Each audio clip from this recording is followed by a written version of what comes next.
एक मिनट समझो है। श्लोक नंबर 3 देखो। वात पित्त श्लेष्माणम एव देह संभव हेतु।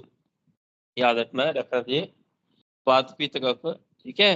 देह कहते हैं शरीर को, संभव कहते हैं उत्पत्ति को, ओरिजिन को। वात पित्त कफ ही शरीर के ओरिजिन में कारण है। वात पित्त श्लेष्माण एव देह संभव हेतु, ठीक है। यहाँ पे संभव वर्ड से मतलब उत्पत्ति होता है, तो यहाँ पे संभव वर्ड से मतलब है स्टेबिलिटी, कि हमारा शरीर है, चल रहा है, स्टेबल है।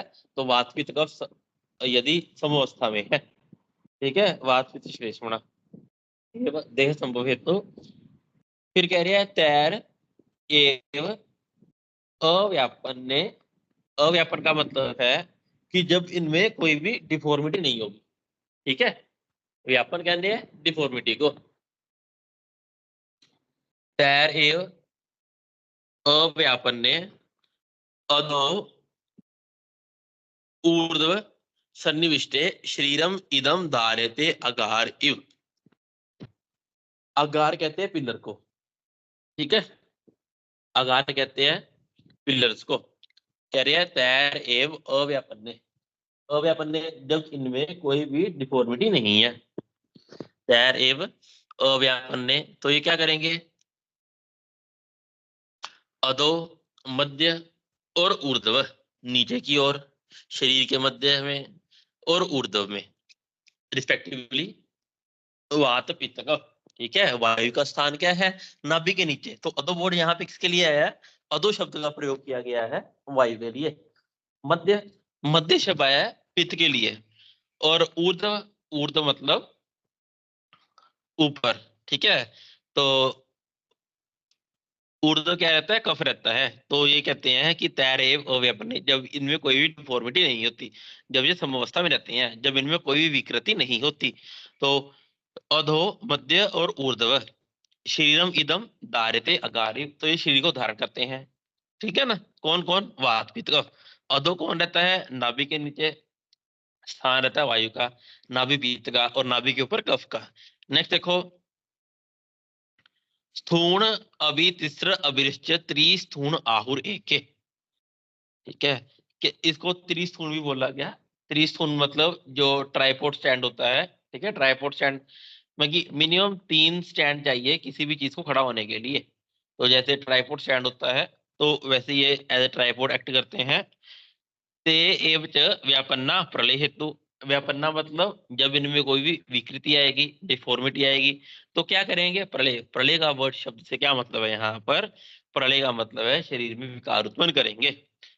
तद अबिरेव शोनित चतुर्थे, इसी प्रकार चौथा शोनित है, ठीक है।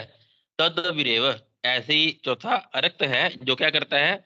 संभव स्थिति प्रलय येषु अविरहितम शरीरम भवति, जो कि शरीर के संभव स्थिति प्रलय में कारण होता है। अब यहाँ पे यदि रेफरेंस आता है एग्जाम में, ठीक है, तैर अव्यपन्नो अधो मध्य ऊर्ध्व सन्निविष्टे, किसके लिए? वात पित्त कफ के। यदि इतना सा आता है संभव स्थिति प्रलय हेषु अविरहितम शरीरम भवति, तो रहेगा वात पित्त कफ और रक्त चारों के लिए, ठीक है। लास्ट वाले चारों के लिए रहेगा। नेक्स्ट देखो ना, नाते देहम कफादस्ति ना पित्तात ना मारुच। वो कह रहे हैं कि नाते देहम, दे कहते हैं शरीर को, बिना कफ के शरीर की कल्पना नहीं कर सकते, बिना पित्त के नहीं कर सकते, च मारुत, और तो और बिना वायु के भी शरीर की कल्पना नहीं कर सकते। शोनितात अपि वा नित्यम देहम ए तस्तु उदाहरते, और तो और चौथा रक्त है जो शरीर को धारण करता है।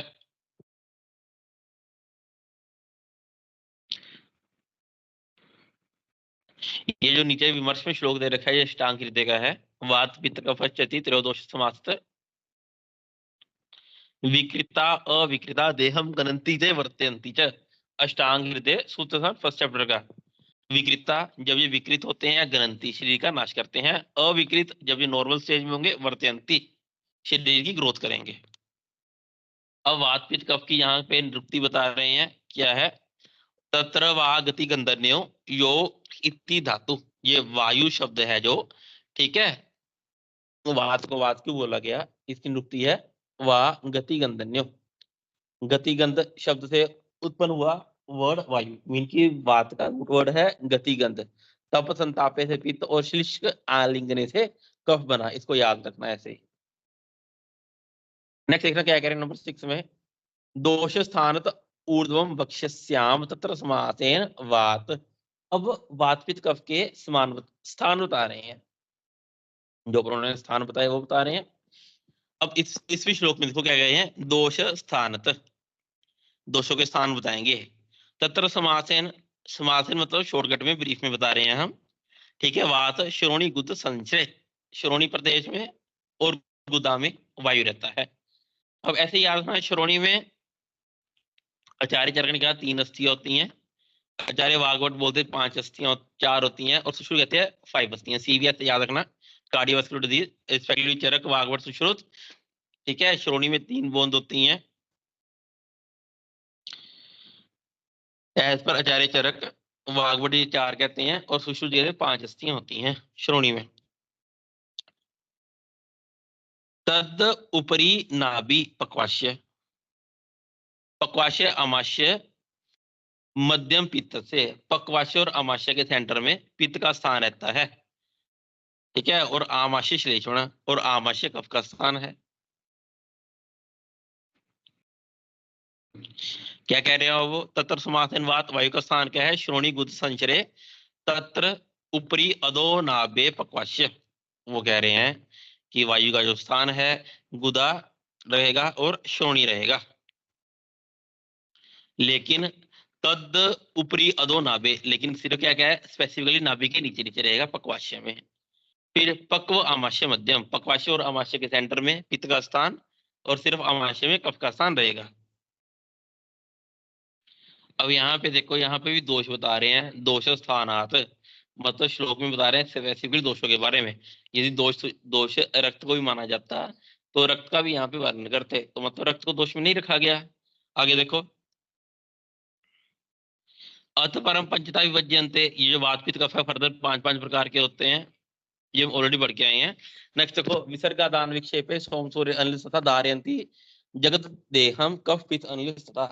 विसर्ग कहते हैं विसर्ग काल को, अदान का मतलब अदान काल को, ठीक है। विसर्ग अदान विक्षेपे, जिस प्रकार विसर्ग काल आता है अदान काल आता है, ठीक है। विसर्ग सोम सूर्य अनिल तथा, ठीक है। विसर्ग काल में सोम की प्रधानता रहती है, अदान काल में सूर्य की प्रधानता रहती है, और अनिल का मतलब है वायु तो रहता ही रहता है काल के चलने के लिए। धारयंती जगत एहम, उसी प्रकार शरीर को भी तीनों कफ पित्त और अनिल वात पित्त का धारण करते हैं, ठीक है। विसर्ग word is respectively for Chandran की प्रधानता रहती है, ठीक है, और चंद्रमा है कफ के लिए। आदान फॉर सूर्य की प्रधानता रहती है, वो आया पित्त के लिए, और विक्षेप आया वायु के लिए।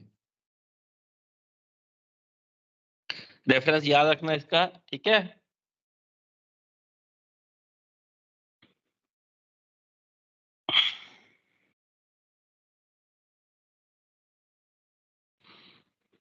इसको रीड कर लेना नंबर 9 को एक बार। नेक्स्ट देखो आप, नंबर 10, तच्च अदुष्ट हेतु के न, अदुष्ट हेतु के मतलब जब ये वात पित्त कफ में कोई दुष्टि नहीं होती, उसके बारे में बताएंगे। तत्र अदुष्ट हेतु के विशेषण पक्व अमाश्यस्थम पित्तम, पहले पित्त के बारे में बता रहे हैं जो पक्वाशय और अमाशय के बीच में रहता है। तो वो क्या करता है, क्या फंक्शन रहेंगे पित्त के जब ये पित्त नॉर्मल रहेगा। चतुर्विधम अन्नपानम पचती विवेच्यति च दोष रस मूत्र पुरीषाणी, वो कह रहा है 4 प्रकार का जो अन्नपान होता है, कौन कौन सा, अशित खादित पीत और लेह, इसका पाचन करेगा। विवेच्यति का क्या मतलब है, विवेचन वर्ड का मतलब है उसमें से रस मूत्र, मतलब कि रस पा को अलग करेगा, कीटपा को अलग करेगा। तस्य तेव च आत्मशक्तिया शेषाणाम पित्तेन शीरस्य च अग्निकर्मणाम अनुग्रहणम करोति, यहाँ पे मतलब है इसके अनुग्रहण करोति, जितनी शरीर में पित्त की शक्ति होगी उसके अनुसार वो कार्य करेगा। तस्मिन पित्ते पाचक अग्नि इति संज्ञा, ये जो पाचन कर्म कर रहा है, ठीक है, अन्न का पाचन विवेचन ये सब कर्म कर रहा है, इसको पाचक पित्त बोला जाता है।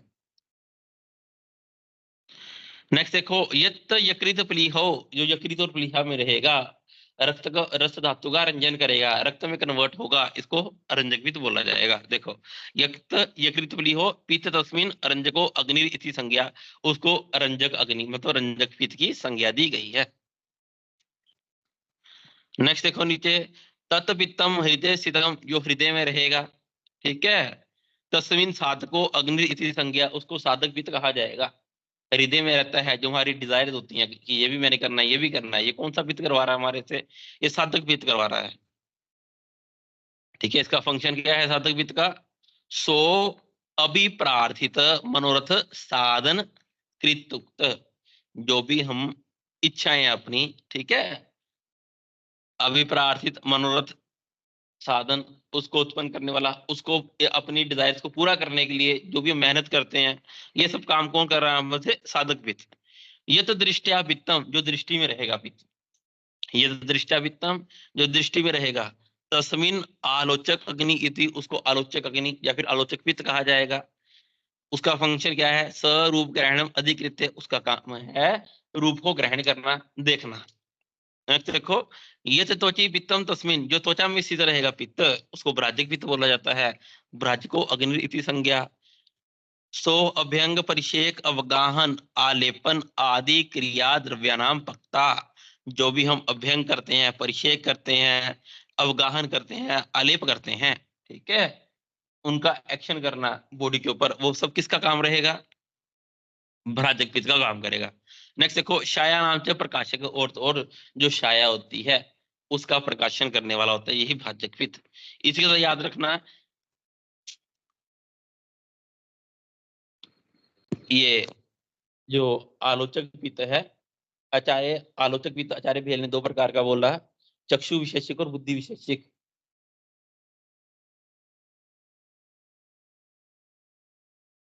ठीक है, आलोचक पित्त को आचार्य भेल ने बोला है चक्षु विशेषिक और बुद्धि विशेषिक, याद रखना।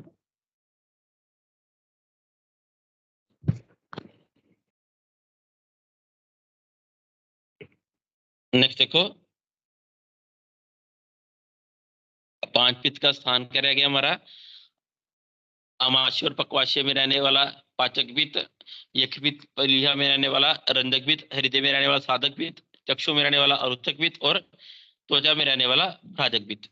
फंक्शन याद रखना सभी के। नेक्स्ट देखो नंबर 11, पित्त के गुण बता रहे हैं, है ना। पित्तम तीक्ष्ण द्रव पूति नील पीत तथैव च उष्णम कटुरस च अविदग्ध च अम्लेव च। ठीक है, और यहाँ पे कटुरस का मतलब क्या है, यहाँ पे जब पित्त होगा, ठीक है, सामान्य इसका कटुरस रहता है, ठीक है, जब ये अविदग्ध अवस्था में रहेगा तो कटुरस का रहेगा, लेकिन जब ये विदग्ध होगा, विदग्ध मतलब इसमें विकार आएगा, ठीक है, तो ये अम्ल रस का होता है।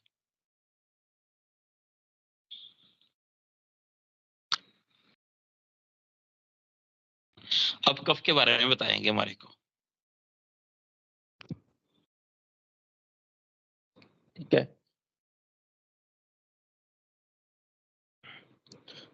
ऊर्ध्वं श्लेष्मा स्थानम अनुव्याख्यास्याम तत्र आमाशय पित्तस्य शो उपरिदृष्टात्, जो पित्त के बारे में वर्णन कर दिया, ठीक है, वैसे ही कफ के बारे में बता रहे हैं। तत् प्रत्यनीकृत्वा ऊर्ध्व गति तेज चंद्र इव आदित्यस्य स चतुर्विधस्य आहारस्य आधार। अब यहाँ पे कफ का स्थान उन्होंने ऑलरेडी कह दिया आमाशय है, यहाँ पे कौन सा वर्ड यूज कर रहे हैं ये, चतुर्विधस्य आहार से आधार। चतुर्विधस्य आहार से आधार का मतलब है जो भी हम खाना खाएंगे, ठीक है, जो भी हमने खाना खाया, चाहे अशित पीत लीड खादित जो भी खाएंगे, आधार मतलब फूड पाइप से मुंह में रखेंगे, फूड पाइप से जाके सबसे पहले कहाँ जाएगा, ठीक है, कहाँ कहाँ जाके खाने को रेस्ट मिलेगी, आमाशय में जाके रुक जाता है ना, मतलब कि वहां पे सेटल होएगा, वहां पे उसकी डाइजेशन स्टार्ट होएगी। यहाँ पे वर्ड यूज कर आमाशय को ही बोला जाता है चतुर्विध से आहार से आधार, जो चारों प्रकार के अन्नपान का आधार है उसी को आमाशय बोला जाता है।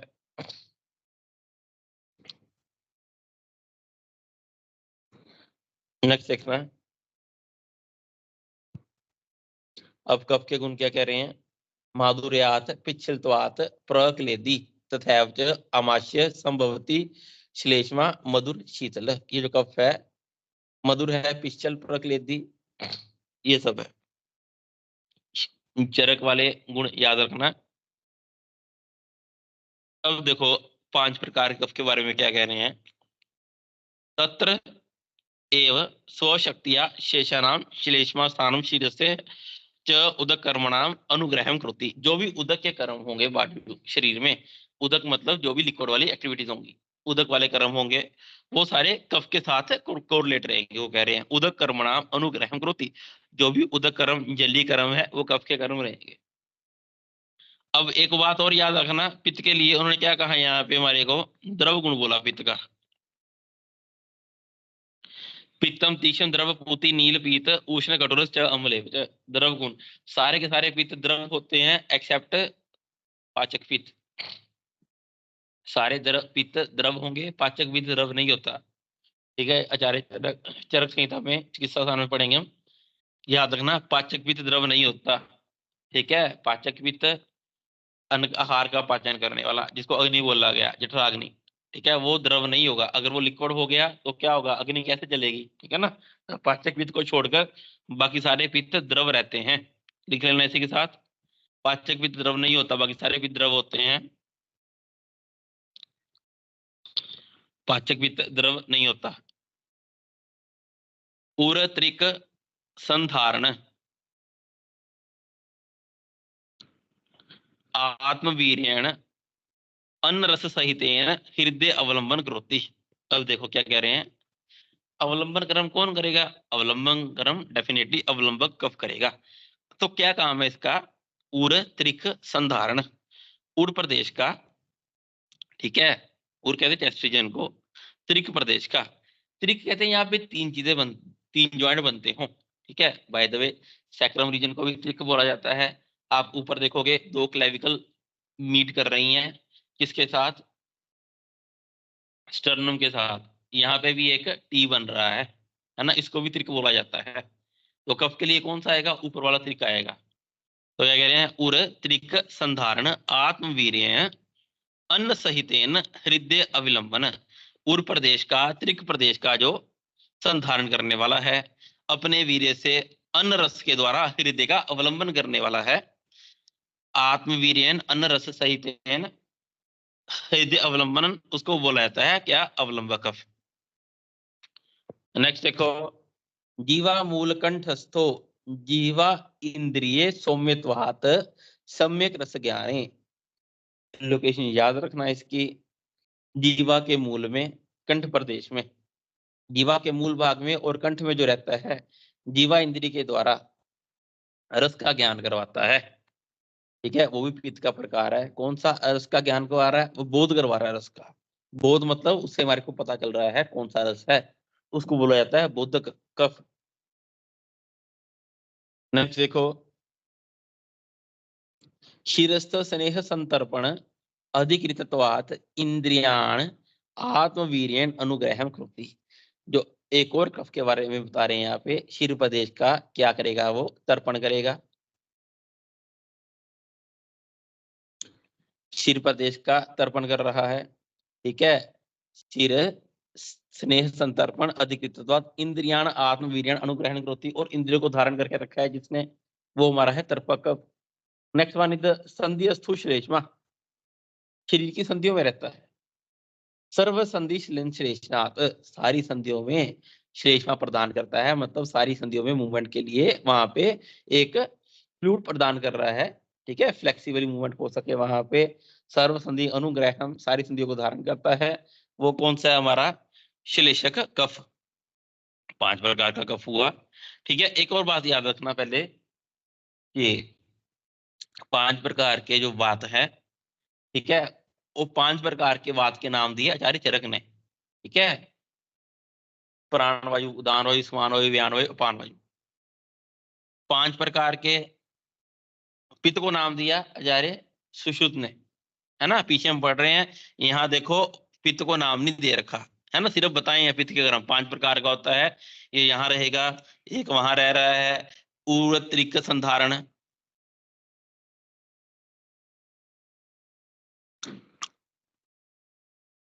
आत्म वीरेन अन्न सहितेन हृदय अवलंबन करोति। ठीक है, यहाँ पे नाम नहीं दे रहे, तो ये हमारा रहेगा पित्त के लिए। ठीक है, पित्त के नाम सिर्फ आचार्य।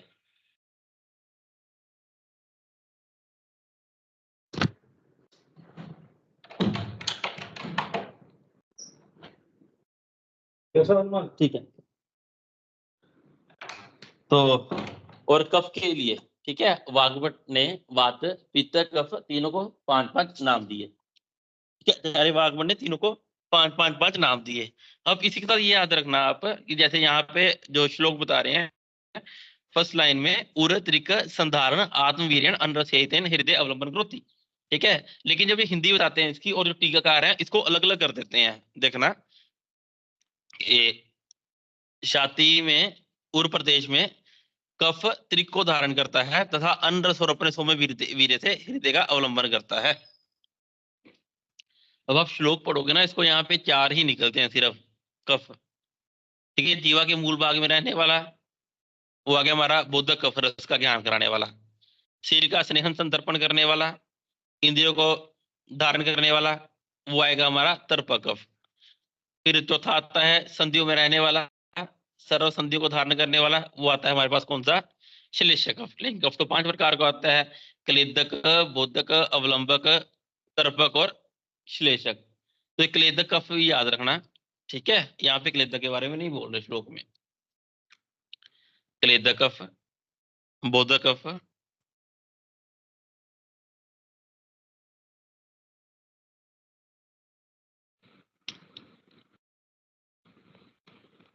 नेक्स्ट देखना,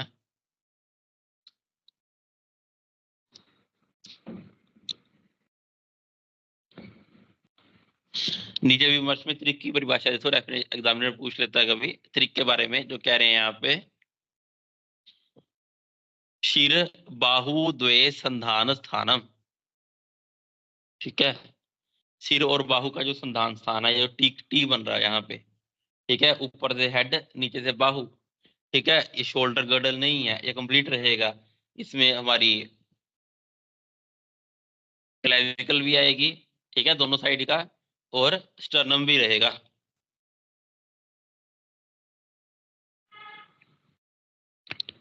इसका क्रम याद रखना, यदि कंप्लीट आता है उरत्रिक संधारनाथ आत्मवीर्यन अनरसेतेन हृदय अवलंबन, ये कंप्लीट हमारा अवलंबक कफ रहेगा, जीवा मूल में रहने वाला बोधक कफ। नेक्स्ट देखो आप, श्लेष्मा श्वेत कफ के गुण, श्लेष्मा श्वेत गुरु सनिग्ध पिश्चल शीत एवच। ये जो कफ है, ठीक है, श्वेत है, गुरु है, स्निग्ध है, पिश्चल है, शीत है, मधुरत्व अविदग्ध। जब ये अविदग्ध है, नेचुरल फॉर्म में है, तो मधुर रहता है, स्यात विदग्धो लवण समृत। और जब ये विदग्ध हो जाएगा, इसमें विकार आएंगे, तो ये लवण रस में प्राप्त होगा। शोणितस्य स्थानम यकृत बलिहानो। अब रक्त के बारे में बता रहे हैं, रक्त का स्थान भी यकृत बलिहा है। तच्च प्राग अभिहितम। ठीक है, वो क्या कह रहे हैं, पहले ही ऑलरेडी हमारे को बता दिया है ना, ऑलरेडी हम पढ़ के आए हैं, यकृत का स्थान यकृत बलिहा है। ततरस्थैव शेषानाम शोनि स्थानम अनुग्रहणम करोति। कह रहे हैं उसी यकृत प्लीहा में ही रक्त का स्थान ग्रहण करना चाहिए। अब रक्त के गुण देखो यहाँ पे, अन्न उष्णम शीतम मधुरम स्निग्धम रक्त वर्णच्च। ये जो रक्त है अनुष्ण शीत होता है। अनुष्ण शीत का मतलब क्या है, ना ही बहुत उष्ण है, ना ही बहुत अधिक शीत है, अनुष्ण शीत। मधुर स्निग्ध रक्त वर्ण, रस में मधुर होता है, स्निग्ध होता है, और तो कलर इसका कैसा है, रक्त वर्ण का होता है। ठीक है, रक्त है लाल लाल रक्त वर्ण का होगा। शोणित गुरु विस्र स्यात् विदाह स्यात् पित्तवत्। गुरु विस्र स्यात् विदाहत्वात् पित्तवत्। यदि इसमें विदा उत्पन्न होगा, ठीक है, तो क्या करेगा ये, पित्त के समान शरीर में विदा उत्पन्न करता है। ठीक है, शरीर में गुरुता उत्पन्न करेगा, और विस्र गंदी स्मेल लाती है इसमें से।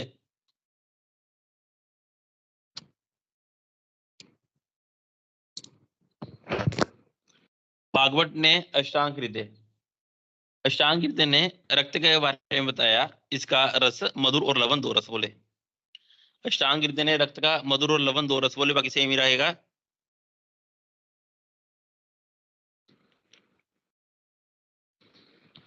यहाँ पे हिंदी में आम गंदी वर्ड यूज किया गया, आम गंदी यूज मत करना, ठीक है। विसर ही रहेगा, विसर बोला है तो उन्होंने।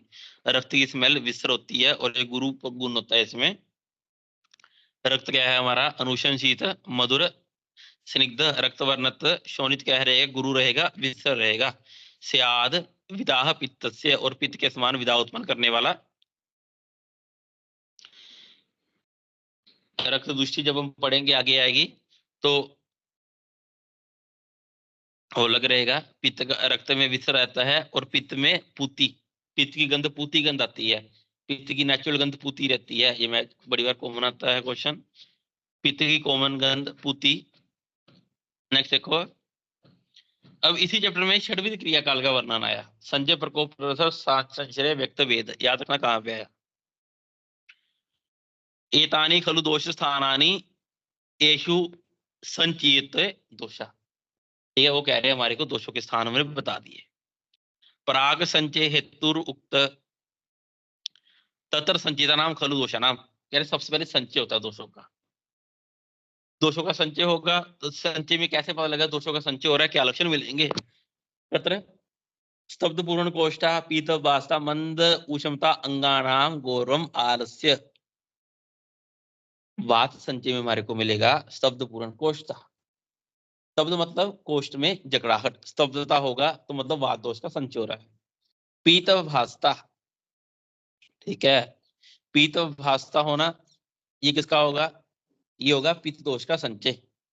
मंद उष्मता च अंगानाम गौरवम आलस्य, बॉडी का टेम्परेचर कम होना, ठीक है। शरीर में गुरुता होना, आलसता होना, ये रहेगा कफ का संचय। याद रखना तीनों का बहुत आसान है ना। बात पर अभी संचय हो रहा है उसमें होगा स्तब्ध पूर्ण कोष्ठा। पित्त के संचय में पीत भास्ता, कफ में मिलेगा मंद उष्मता च अंगानाम गौरवम आलस्य। नेक्स्ट देखो, अत ऊर्ध्वम प्रकोपाणी पक्षस्याम, क्या क्या लक्षण करेंगे जी? बस इनको एक बार रीड करना है, याद मत करने बैठना। अत्र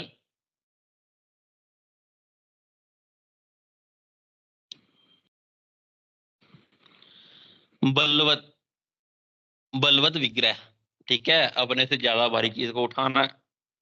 अति व्यायाम, विवाह, अध्ययन, प्रपतन, प्रधावन, प्रपीड़न, अभिघात, लंघन, प्लवन, तरण, रात्रि जागरण, भार वहन, गज, तुरंग, रथ, अति, ठीक है। इन सब की अति सवारी करना, इन सब से क्या होगा? जो वायु संचय हुआ था वो और प्रकोपित हो जाएगा।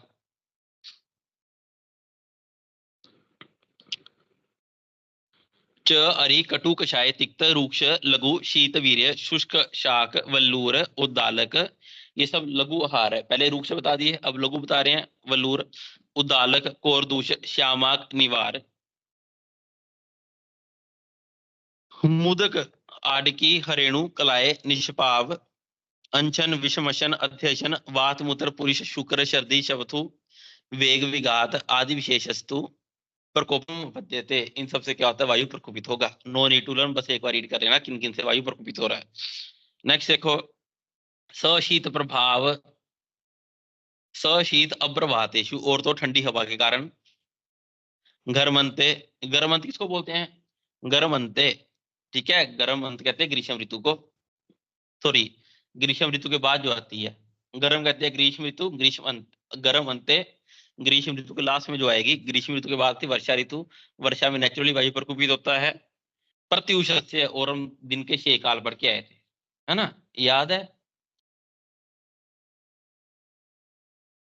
भूमि का 6 काल पढ़े थे ना हमने, कि दिन में कौन से समय कौन सा ऋतु का लक्षण मिलता है? पूर्वान, मध्यान्ह, अपराह्न। हाँ जी सर, पढ़े थे। हाँ, क्या क्या थे? कौन सी ऋतु में कौन सा लक्षण मिलता है? याद नहीं है। हाँ, परू याद है। हाँ सर। हाँ, सर सुबह, सर हाँ, सुबह तो बोलो। बसंत। नहीं, सुबह तो नहीं था श्लोक में। सुबह ऐसे नहीं बोलना। पूर्वान, मध्यान्ह, अपराह्न, ठीक है। फिर मैं बोल इसमें बताओ कौन से कौन सा मिलता है? सुबह नहीं था ना? हाँ बोलो हिमानी। सर वो तो याद ही नहीं। इसमें कुछ नहीं याद करना, सीधा सा लॉजिक है, मैंने उस दिन भी बताया था आपको। सुनो मेरी बात, मध्याह्न में कौन से लक्षण मिलेंगे, दोपहर को कौन सी ऋतु के लक्षण मिलेंगे मध्याह्न में, वैसे बताओ। हाँ बोलो ग्रीष्म। बोलो। वेरी गुड, ग्रीष्म के मिलेंगे। ठीक है, तो मध्याह्न से पहले क्या आएगा हमारे पास, पूर्वाह्न। तो ग्रीष्म से पहले कौन सी ऋतु होती है, वसंत। वसंत। तो सीधा सा लॉजिक है, मध्याह्न में वसंत, पूर्वाह्न में वसंत आएगा, मध्याह्न में ग्रीष्म आएगा, ग्रीष्म के बाद कौन सी आएगी, अपराह्न, वर्षा। सायं। नहीं, इसमें ऐसे नहीं था, इसमें था ये वसंत, ग्रीष्म, प्रावृट। तब ठीक है, अभी अपराह्न में प्रावृट। उसके बाद क्या आता है हमारे पास, प्रत्यूष काल। प्रत्यूष काल में कौन सी रहेगी हमारे पास, प्रावृट के बाद वर्षा ऋतु। ठीक है, उसके बाद क्या आएगा हमारे पास, अर्धरात्रि। अर्धरात्रि में कौन सा आएगा वर्षा के बाद, शरद। देखो। ठीक है, और लास्ट में क्या बचा हमारे पास, हेमंत। अर्धरात्रि के बाद हेमंत। हेमंत कब आएगा, उपपीयूष काल में। तब से ठंड पड़ती है ना, जब सूर्य निकलने वाला होता है। देखो क्या था हमारे पास, अब देखो पूर्वाह्न, मध्याह्न, अपराह्न। भूल जाओ तो भी गलत नहीं करना, मध्याह्न के हिसाब से बाकी ऋतुएं कर देना बस। इसमें ऋतु रहती है शिशिर, वसंत, ग्रीष्म, प्रावृट, शरद और हेमंत। ठीक है, पूर्वाह्न, मध्याह्न, अपराह्न, फिर प्रत्यूष काल, फिर आधी रात, अर्धरात्रि, फिर उपव्यूष काल। उपव्यूष कहते हैं सूरज निकलने से पहले जो 3-4 घंटे का टाइम रहता है। पूर्वाह्न में रहेगा हमारे पास क्या, वसंत ऋतु, मध्याह्न में ग्रीष्म ऋतु, अपराह्न में प्रावृट ऋतु। ठीक है, प्रत्यूष में वर्षा ऋतु। ये याद रखने हैं, बार बार यही आएगा। वो अब ये बता रहे हैं कि ये नेचुरल है, इस टाइम पे वायु प्रकोपित होना ही होना है, शीत अब्र। ठीक है, ठंडी हवा चल रही हो। ठीक है ना, गर्म अंते ग्रीष्म ऋतु के बाद में वर्षा ऋतु में, प्रत्युष काल में। ठीक है ना। नेक्स्ट क्या कह रहे हैं, प्राणे तू जीर्ण अन्य, खाना पच जाने के बाद प्रकुपित, वायु प्रकुपित होगा। नींद में मैं तेज तेज पढ़ता हूँ, भी नींद गायब होती है आपकी। नेक्स्ट देखो, पित्त कैसे प्रकुपित होता है, नंबर 21। पित्त कैसे प्रकुपित होगा, ये याद रखना, सारा का सारा रीड करना। क्रोध, शोक, भय, आयात, ये सब कर्म करने से। तिक्त कषाय मधुर रस का सेवन करे तो पित्त शमन होता है। ठीक है, इससे ऑपोजिट रस, कटु, लवण, अमल, इसका सेवन किया है तो पित्त प्रकुपित होता है। विदाही अन्न, तिल, तेल, पिन्या, कुल्थ, सरसप, अत्सी। ठीक है, हरित शाक, गोदा, मत्स्य मांस, आविक मांस, पूर्चिका, मस्तु, सोवीर, ये सब खट्टी खट्टी चीजें खाने से पित्त प्रकोपित हो रहा है। उसके बाद देखो, पित्त के बारे में बता रहे हैं, तद उष्ण, उष्ण काले, उष्ण पदार्थों का सेवन करने से उष्ण काल में पित्त प्रकोपित होगा। मेघंते, मेघंते का क्या मतलब है, मेघ कहते हैं वर्षा ऋतु को। मेघंते किसको बोलते हैं, वर्षा ऋतु के बाद। वर्षा ऋतु के बाद कौन सी आएगी, शरद ऋतु। तो नेचुरल प्रोसेस है, शरद में पित्त प्रकोपित होता ही होता है। मध्याह्ने पढ़ के आए हैं, मध्य काल में होता है। अर्धरात्रि च जीरित, और तो आधी रात में भी पित्त प्रकोपित होगा। अब आप बोलोगे आधी रात में कहां से हो गया, अब ये आधी रात वाला है। दिन में समय वात प्रकोपित होता है, मध्यकाल में पित्त प्रकोपित होता है, और साय में कफ होता है। सेम ऐसे ही रात्रि में होता है। ठीक है, रात्रि के स्टार्टिंग में वात होता है, मध्य में पित्त होता है, और अंत में कफ होता है। उसके बाद देखो क्या कह रहे हैं, नंबर 24, स शीत, शीतकाले च वसंते च विशेषत पूर्वाह्ने च प्रदोषे च भुक्त मात्रे प्रकोपित, इन सब में कफ प्रकोपित होगा। उसके बाद देखो, हमने पढ़ लिया था वात के संचय में क्या मिला हमारे को, शब्द पूर्ण कोष्ठ आदि। ठीक है, पित्त के संचय में पीतभास था, कफ के संचय में मंद ऊष्मना था, और कफ अब आएगा हमारे पास क्या, प्रकुपित में क्या मिलेगा,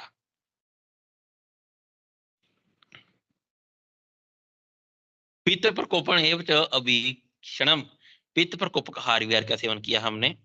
ठीक है, जैसे द्रव, स्निग्ध, गुरु, अभिहार, दिवा, स्वप्न, क्रोध, आतप, श्रम, अभिघात, अजीर्ण, विरुद्ध, अध्यशन आदि, इन सब से क्या हो रहा है, पित्त प्रकोपित हो रहा है। भागवत जी कहते हैं, सेम चीजें बताते हैं, और कहते हैं इससे कफ और पित्त दोनों प्रकोपित होते हैं। कोई पूछेगा नहीं, याद पता होना चाहिए अपने आप को। ठीक है, भागवत जी कहते हैं इनसे कफ और पित्त दोनों प्रकोपित होते हैं। ये समाद रक्तम बिना दोषेन कदाचित प्रकुप्यति। वो कह रहे हैं बिना दोषों के। दोष कौन से है, वात पित्त कफ। उसके बिना कभी भी रक्त दुष्टि नहीं होती। इससे ही पता चलता है दोष तो तीन ही है। ठीक है, इससे भी पता चलता है कि 2 सिर्फ 3 ही होते हैं। यस्माद रक्तम बिना दोष है ना कदाचित प्रकोपयति, बिना दोषों के रक्त कभी भी दुष्ट नहीं हो सकता। दोष सिर्फ 3 ही है, ठीक है, रक्त को दोष कहीं नहीं माना आचार्य ने। उसके बाद देखो नंबर 27, तेषाम प्रकोपात। अब हम देखेंगे दोष संचित हुए थे, संचित होने के बाद भी हमने इन सब आहार का सेवन किया जो उन्होंने बताया, उससे क्या हो गया, दोष प्रकोपित अवस्था में पहुंच गए। प्रकोपित से क्या होगा, अब खुद देखो बड़ा सा है, स्टार्टिंग में दो वायु का संचय हुआ था तो वायु एक जगह पे इकट्ठी होनी शुरू हुई थी, जिसने क्या किया था, तब्दता उत्पन्न की थी। वो संचय होता गया वायु प्रकोपित हो गया। उससे क्या होगा, वायु पेट में घूमने लग जाएगी, तो क्या होगा, कोष्ठ तोद संचरण, कोष्ठ में तोदनवत पीड़ा करेगी, संचरण करेगी, मतलब वायु पेट में चल रही है। पित्त के प्रकोप में क्या होगा, अम्लिका पिपासा परिदा, कटे डकार आएंगे, प्यास ज्यादा लगेगी, दाह होगा। नेक्स्ट देखो, कफ के प्रकोपित में क्या होगा, अन्न द्वेष हृदय उत्कलेश, खाना खाने का मन नहीं करेगा, हृदय में उत्कलेश होगा, भारीपन होगा। हृदय उत्कलेश का मतलब होता है यहाँ पे कि एपिगैस्ट्रिक रीजन में भारीपन होना, उत्कलेश होना। नेक्स्ट देखो,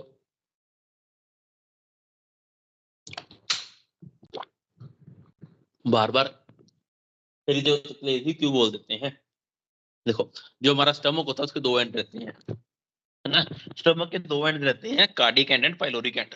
जो कार्डिक एंड होता है उसको कार्डिक एंड इसीलिए बोलते हैं क्योंकि उसके ऊपर रहता है हमारा क्या, डायफ्राम, और स्टमक और डायफ्राम के बीच में जो लिगामेंट रहता है,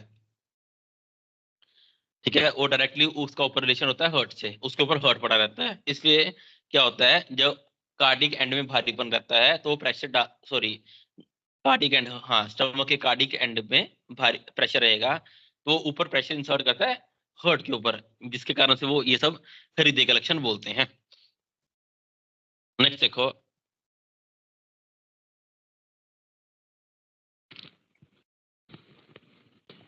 संचय हो गया, प्रकोप हो गया, फिर क्या आएगी तृतीय अवस्था, प्रसर, ठीक है, दोष प्रसर करेंगे।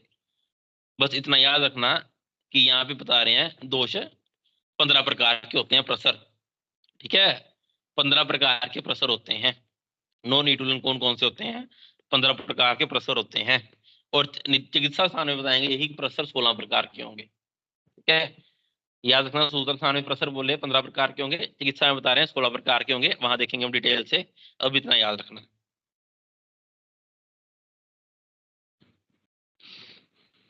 और चिकित्सा स्थान में प्रसर वर्ड के लिए वर्ड यूज किया गया है उपप्लव, ठीक है, प्रसर का ही पर्याय है ये, पर्यायवाची शब्द है उपपल्लव,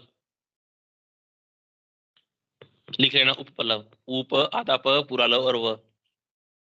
नेक्स्ट देखो, ततर वायु पित्त स्थानगत से पित्त प्रतिकार, पित्त से च कफ स्थान, अब ये चिकित्सा बता रहे हैं, यदि वायु पित्त स्थानगस्य, यदि वायु पित्त के स्थान में चला जाए, संचय हुआ, प्रकोप हुआ, प्रसर, मतलब कि प्रसर के कारण दोष अपनी जगह पे कहीं और चले गए, जो वायु था वो पित्त के स्थान पे पहुंच गया चलता चलता, ठीक है, तत्र वायु पित्त स्थान पित्तवत प्रतिकार, यदि वायु पित्त के स्थान पे चला जाए तो उसकी चिकित्सा पित्त के समान करनी है, ठीक है, यदि तत्र वायु पित्त स्थान से पित्तवत प्रतिकार, पित्त से कफ स्थानगत कफ प्रतिकार, यदि कफ के स्थान पे चला जाए, अब सीधा सा याद रखना, दोष जिसके स्थान में चले जाएंगे उस स्थान की चिकित्सा करेंगे, ठीक है, यदि कफ वायु के स्थान पे चला जाए तो वात दोष की चिकित्सा करेंगे, पित्त कफ के स्थान में चला जाए कफ दोष की चिकित्सा करेंगे, स्थान में चिकित्सा करनी है हमेशा, ये बड़ी बार क्वेश्चन भी आता है एग्जाम में, ठीक है, दोष जिस स्थान में चले जाए उस स्थान की चिकित्सा करनी है, दोष की चिकित्सा नहीं करनी है हमने। उसके बाद देखो, इसका हाँ कोई रीजन है, हाँ जी, इसका कोई रीजन है कि पहले स्थानीय क्यों करते हैं? स्थानीय चिकित्सा क्यों करनी है, स्थानीय चिकित्सा ही करते हैं। अब हमने जब वो पढ़ा था, रीजन भी है इसका, स्थानीय चिकित्सा ही करनी है, दूसरी नहीं करनी। पहले आप ये देखो, इसका सीधा सा चरक संहिता स्वेद अध्याय हमने पढ़ा था, वहां पे हमने पढ़ा था रूक्ष स्वेद और स्निग्ध स्वेद। जब हमने ये देखा, याद होगा आपको कि जब हमने स्वेद अध्याय में ये पक्वाशी में स्वेदन करना होता है जब हमने, ठीक है, पक्वाशय किसका स्थान है? वात दोष का स्थान है। चाहे पक्वाशय में कफ दोष्टि हो, लेकिन फिर भी हम क्या करते हैं, उसमें पहले रुक्ष स्वेद करेंगे, फिर उसमें हम क्या करेंगे, फिर स्निग्ध स्वेद करते हैं। यदि आमाशय में स्वेदन करना था, ठीक है, तो यहाँ पे स्थान में चिकित्सा, पहले स्थान की चिकित्सा करनी है, वहां पे वो दोष रहेगा ही रहेगा। यदि कफ में पित्त चला गया तो पहले कफ स्थान की चिकित्सा करेंगे, डायरेक्ट पित्त की नहीं करने लग जाएंगे। अगर पित्त की करेंगे तो पित्त और प्रकोपित हो जाएगा, तो इसलिए पहले स्थान की चिकित्सा करेंगे, क्योंकि उस स्थान में वो दोष तो रहेगा ही रहेगा। ऐसा नहीं होगा कि उस स्थान से वो दोष निकल के कहीं और चला जाएगा। जब हमने वात पित्त कफ के स्थान पढ़े थे पहले भी, तो जब कफ का स्थान आमाशय पड़ा था, ठीक है, अभी शायद नहीं पढ़ा होगा, तो वहां पे क्या बताते हैं आचार्य हमारे को कि यदि जब विशेष स्थान पढ़ेंगे आगे एक बार फिर से, जैसे कफ का स्थान आमाशय है, तो वहां पे कह रहे हैं कि हाँ, कफ क्षय के लक्षण में पढ़ा था हमने सुश्रुत में ही। कफ क्षय में क्या पढ़ा था हमने कि आमाशय के अलावा हर जगह से कफ का क्षय हो जाएगा, ये पढ़ा था ना हमने ये, यस है है यस शिवानी? हाँ, अमाशय के अलावा हर जगह से कफ का क्षय हो जाएगा। तो अमाशय से क्यों नहीं हुआ? यहाँ पे मेन बात ये है, चाहे वायु का स्थान पक्वाशय है, चाहे वायु का संचय हो, प्रकोप हो, प्रसार हो, चाहे प्रसार भी हो जाए, लेकिन अपने स्थान पे दोष रहेगा ही रहेगा। इसका मतलब ये नहीं होगा कि अपने स्थान से दोष हट ही जाएगा। अगर दोष अपने अपने प्रकृत स्थान से, जो उसकी नेचुरल लोकेशन है, ठीक है, वहां से ही दोष निकल गया तो फिर मृत्यु हो जाएगी, ठीक है। तो वहां पे तो दोष रहेगा ही रहेगा। दोष प्रकुपित हो गया, जितनी उसकी नॉर्मल अमाउंट होनी चाहिए थी, वात की जितनी नॉर्मल वैल्यू पित्त की होनी चाहिए थी, जितना नॉर्मल कफ रहना चाहिए था, वो उतनी उस मात्रा से बढ़ के कहीं और चला गया, दूसरे स्थान में चला गया। इसलिए पहले एक बार स्थान की चिकित्सा करेंगे, बाद में दोष की चिकित्सा करेंगे, क्योंकि उस स्थान पे वो दोष रहेगा ही रहेगा। ऐसा नहीं होगा कि उस स्थान से वो दोष गायब हो जाएगा, ठीक है। पहले उस स्थान की चिकित्सा करेंगे, बाद में दूसरे की चिकित्सा करनी है हमने। स्टार्टिंग में बता रहे हैं, वात पित्त श्लेष्मणा ही देश संभव हेतु, वात पित्त कफ शरीर को देह में की स्टेबिलिटी में कारण है। अगर यही अपने स्व स्थान से गायब हो गए तो डेफिनेटली डेथ हो जाएगी। ये क्षय में भी हमारे को बताया, जब कफ क्षय के बारे में बता रहे थे, इतर अमाशय से, अमाशय के अलावा हर जगह से कफ का क्षय हो जाएगा, लेकिन अमाशय से नहीं होगा, ठीक है। ये सिर्फ अमाशय के लिए बात नहीं रहती, ये बात सभी के लिए रहती है। सेम वात के लिए भी रहेगी, पित्त के लिए भी रहेगी, कफ के लिए भी रहेगी। नेक्स्ट देखो, अब हम देखें, संचय हो गया, प्रकुपित हो गया, प्रसर हो गया। प्रसर 15 प्रकार के, चिकित्सा स्थान में 16 प्रकार के प्रसर बताएंगे। अब प्रसर में क्या मिलेगा हमारे को? एवं प्रकुपिता नाम प्रसर नाम च वायु मार्गमन अटोप। अब लक्षण मिलेंगे, ठीक है। प्रसर में ये वात का प्रसर होगा, ठीक है, वायु इधर उधर घूमेगा तो वो विमार्गम करेगा और अटोप करेगा पेट में। पित्त प्रसर में क्या करेगा? ओच चोष परिदाह धूमानी पित्त से ओष चोष परिदाह आदि वेदना उत्पन्न करेगा। कफ करेगा अरुचि, अविपाक, अंगसाद, सर्दी। देखो, इसको चाहे कहीं पे लिख लेना, छोटी से स्टिकी नोट्स पे लिख लेना, संचय, प्रकोप, प्रसर, स्थान संचय, ये तीन ही लिखने वाले हैं, ठीक है। इसको कंफ्यूज मत होना, 2-3 बार पढ़ोगे खुद से याद हो जाएगा, क्योंकि एग्जाम में डायरेक्ट आ जाता है ओष चोष परिदाह, ये किसका लक्षण है? संचय, प्रकोप, प्रसर कौन किसका? वात पित्त कफ का। अब नीचे देखो, अडोप की डेफिनेशन बता रहे हैं। अडोप किसको बोला जाता है? ये क्वेश्चन आया था 2017 में। अडोप की परिभाषा, गुड़गुड़ाह शब्द प्रोक्तो जठर संभव। जब पेट में गुड़गुड़ हो तो उसको अटोप बोला जाता है। अटोप की परिभाषा भाप्रकाश ने दी है। अटोप बोला जाता है गुड़गुड़ शब्द प्रोक्तो जठर संभव, जठर में गुड़गुड़ की आवाजें आना, कोल्ड अटोप। नेक्स्ट देखो, अब हम स्थान संचय देखेंगे। स्थान संचय कब होगा? दोषों ने प्रसर करा, कहीं पे दोषों को खाली जगह मिलेगी, यहाँ पे उनको ख पैगुण्य मतलब खाली जगह मिलेगी। वहां पे वो क्या करेंगे? कोई पैथोलॉजी उत्पन्न करेंगे, पैथोलॉजी वहां उत्पन्न करके फिर फर्दर कोई रोग उत्पन्न करेंगे, उसी को स्थान संचय बोला जाता है। तो क्या होगा वो? अत ऊर्ध्व स्थान संचय वक्ष्यास्याम, यदि वायु का प्रसर हुआ तो कौन कौन से रोग उत्पन्न कर सकता है? देखो, गुल्म, विदर्दी, अग्निसाद, अनाह, विसूचिका। विदर्दी याद रखना, विदर्दी का समझ नहीं आता कि वात के प्रसर से होती है, ठीक है। गुल्म समझ आता है, उदर रोग समझ आएगा, अग्निसाद, अग्निसंग समझ आएगा, ठीक है।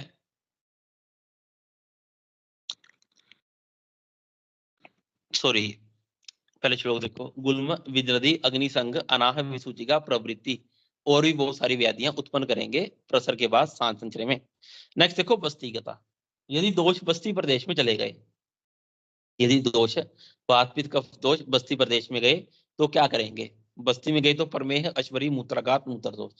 समझ आता है? कॉमन है, कुछ नहीं याद करने वाला। प्रमेह बस्तिगत विकार है, अश्वरी बस्तिगत, मूत्राघात मूत्र दोष बस्तिगत। प्रवृत्ति मतलब और भी ऐसे विकार होते हैं।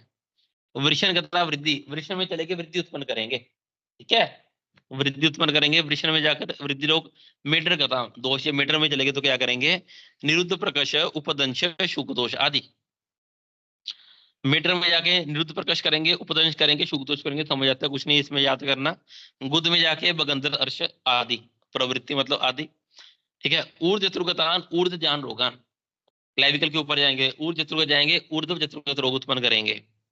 तत्र मास शोणि तथा, ये याद रखना, ठीक है। ये इसी यही पूछता है एग्जामिनर, मास शोणित, यदि दोष मांस और रक्त में चले गए तो शुद्ध रोग कुष्ठ विसर्प उत्पन्न करते हैं।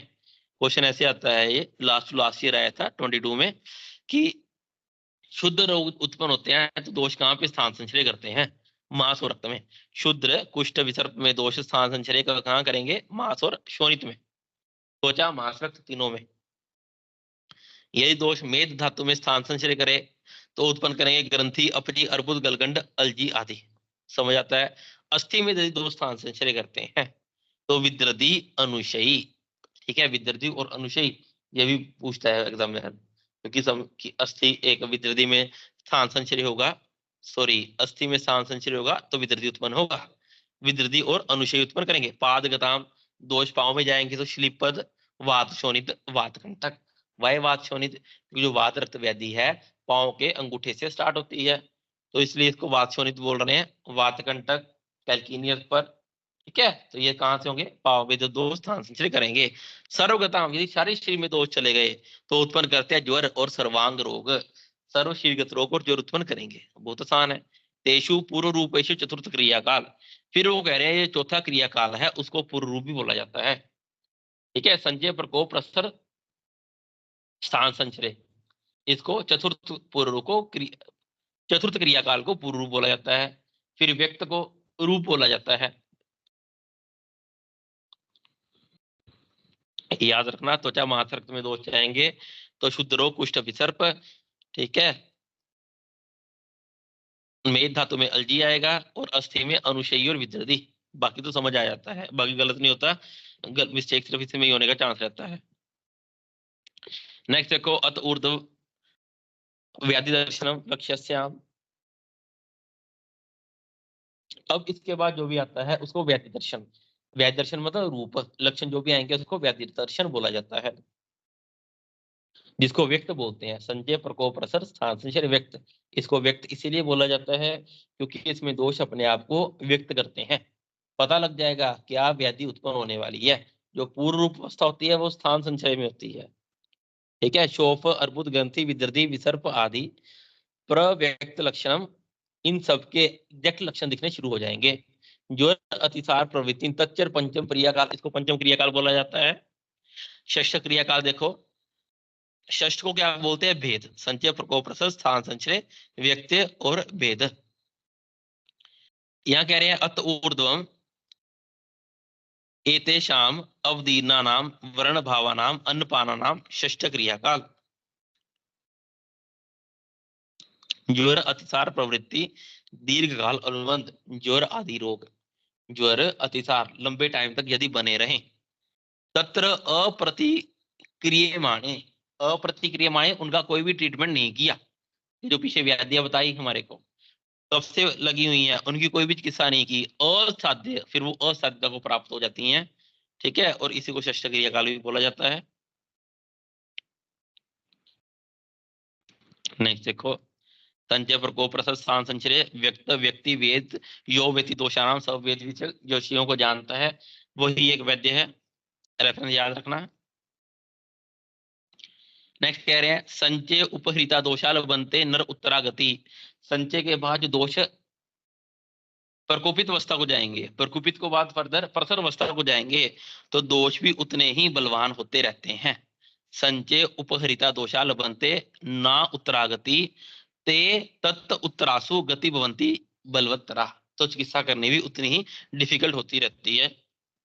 नेक्स्ट देखो, सर्वे भाव है त्रिभाव अपि द्वयानाम एकानाम वा पुनः।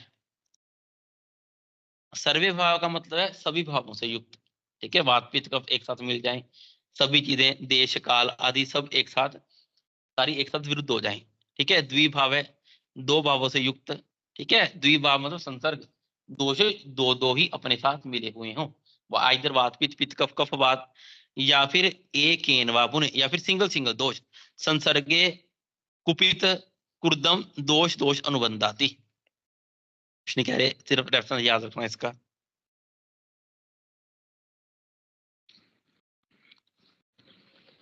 उसके बाद देखो, संसर्गे यो गरियान स्यात् उपक्रम में स है भवेत। संसर्ग मतलब यदि दोष संसर्ग हो रखे हो, ठीक है। संसर्गे यो गरियान, गरियान का क्या मतलब होता है? गरियान मतलब होता है वैसे श्रेष्ठ, यहाँ पे गरियान वर्ड से मतलब है संसर्ग, यदि दो दोष आपस में मिक्स हो रखे हो, ठीक है। गरियान मतलब जो अपने आप को एक्सप्रेस कर रहा हो, जैसे वात पित्त सन्निपात दृष्टि हो रखी कोई, कफ और वात कोई सन्निपात रोग है, उसमें से दो दोष अपने आप को, जोन सा भी दोष है अपने आप को एक्सप्रेस कर रहा हो, गरियान, सबसे पहले उसकी चिकित्सा करनी चाहिए, ठीक है। स्याद उपक्रम सभवेत, गरियान मतलब जो अपने आप को एक्सप्रेस, जो ज्यादा लक्षण दिखा रहा है उसकी पहले चिकित्सा करनी चाहिए। शेष दोषान अविरोधेन सन्निपाते तथैव च, शेष दोष बाकी दोषों की बाद में चिकित्सा करनी है। सिमिलरली इसी प्रकार ही सन्निपात में करना है, यदि किसी को सन्निपात व्याधि हो रखी है या तीनों दोष दुष्ट हो रखे हैं, जो प्रकोपित हो रखा उसकी चिकित्सा पहले करेंगे। नेक्स्ट देखो, रेफरेंस याद रखना इसका, व्रणोति यस्माद रूढ़े अपि व्रण वस्तु न नश्यति। किसी को चोट लग जाए कहीं पर, ठीक है, व्रणोति यस्माद रूढ़े अपि, रूढ़े मतलब ठीक हो जाना, ठीक है, रूढ़ मतलब सही हो जाना किसी रोग से, किसी को कहीं पे व्रण हुआ, रूढ़े अपि वो व्रण ठीक हो गया, व्रण वस्तु ना नश्यति, लेकिन व्रण वस्तु जो उसके ऊपर, देखो बचपन में कहीं चोट लगी हो, कहीं भी कभी चोट लगी हो, व्रण हुआ हो, तो वो जख्म हमेशा के लिए वहां पे निशान बना रहता है, मृत्यु पर्यंत बना रहता है वो निशान, जिसको व्रण वस्तु बोला जाता है। जितनी मर्जी प्लास्टिक सर्जरी करवा ली जाए, माइनर से माइनर कोई भी कॉस्मेटिक सर्जरी करवा ली जाए, लेकिन हल्का सा वो निशान रहता ही है, वो कभी गायब नहीं होता, तो उसी को ही व्रण वस्तु बोला जाता है। वो कह रहे हैं व्रण वस्तु का कभी नाश नहीं होता। आदेहम धारणा तस्माद व्रणम इति उच्यते बुद्धे, इसीलिए इसको व्रण बोला जाता है, ठीक है। ये व्रण की निरुक्ति बता रहे हैं कि व्रण को व्रण क्यों बोलते हैं, ठीक है। वुंड को वुंड क्यों बोलते हैं, व्रण को व्रण क्यों बोलते हैं? कहीं पे व्रण हो जाए, वो ठीक भी हो जाए, लेकिन लाइफ टाइम के लिए जख्म बना रहता है, वहां पे निशान बना रहता है, आदेहम धारणात, ठीक है, वो चिन्ह हमेशा के लिए बना रहता है, इसलिए इसको व्रण बोला जाता है।